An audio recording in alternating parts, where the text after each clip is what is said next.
Hoy quiero presentarles el libro de Pablo Freire, La educación como práctica de la libertad. Este es un texto muy inspirador, con un marcado de carácter político, propio de un análisis histórico. Esta obra, centrada en el país natal del autor, Brasil, consigue que su concepto viaje de manera clara, sencilla y contundente. Pero antes que todo, hablemos un poco sobre el autor. Pablo Freire nació el 29 de septiembre de 1921 en Recife, Brasil. Ingresa a la universidad en 1943, estudiando filosofía y psicología del lenguaje.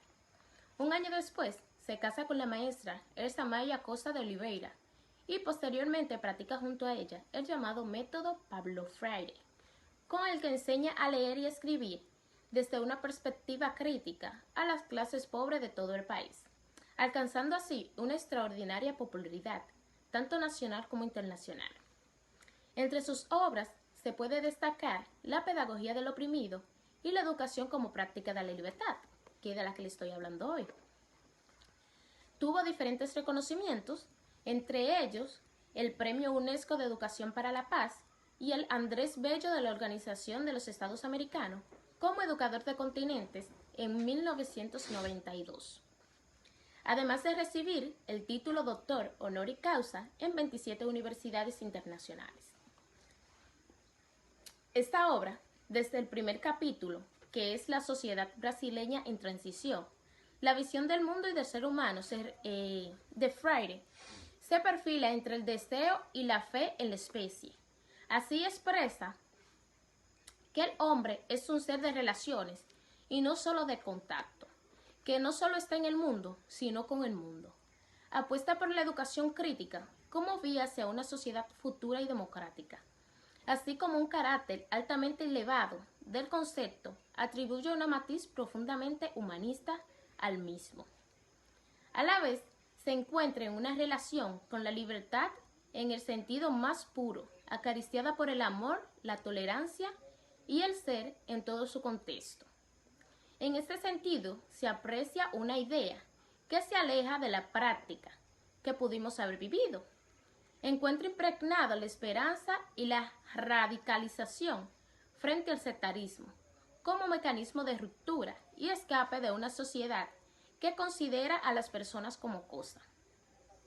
Esta pedagogía busca a través del diálogo, la comunicación y el respeto que el pueblo escape de la mitología de la falsa fe, de los eslóganes falsos, de la falta de reflexión, del activismo, que no cree en el que busca, sino en el apoyo de sus fines y de su concienciación. Él dice en una de sus citas, el sectarismo nada cree porque no ama.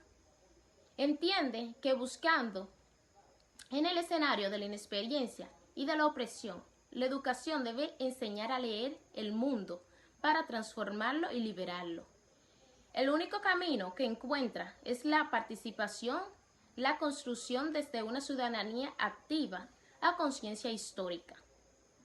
Freire busca la transición hacia una conciencia crítica, gracias a la educación basada en el diálogo y el entendimiento. Una pedagogía comprendida entre el posicionamiento del sujeto con y para el mundo, bajo la acción y la reflexión. El autor defiende que el sujeto debe aprender a debatir, discutiendo y rompiendo con la pasibilidad que le es impuesta, como bien expresa en una de sus citas. La educación es un acto de amor, por tanto, es un acto de valores. En este sentido, se describe la experiencia realizada en el movimiento de cultura popular de Recife, donde se llevaron a cabo estos métodos de enseñanza activa. De esta forma podemos encontrar en las últimas páginas de la obra la descripción de la fase y ejecución práctica como ejemplo de cómo las personas cambian su manera de percibir la realidad y cómo pueden ser de participación en el mundo. De igual modo, aunque la metodología de alfabetización se vea imposible debido a que es un escenario muy distanciado a lo que es la realidad de nuestras escuelas, podemos recibir con los conceptos podemos percibir cómo los conceptos perduran igual hasta nuestros días.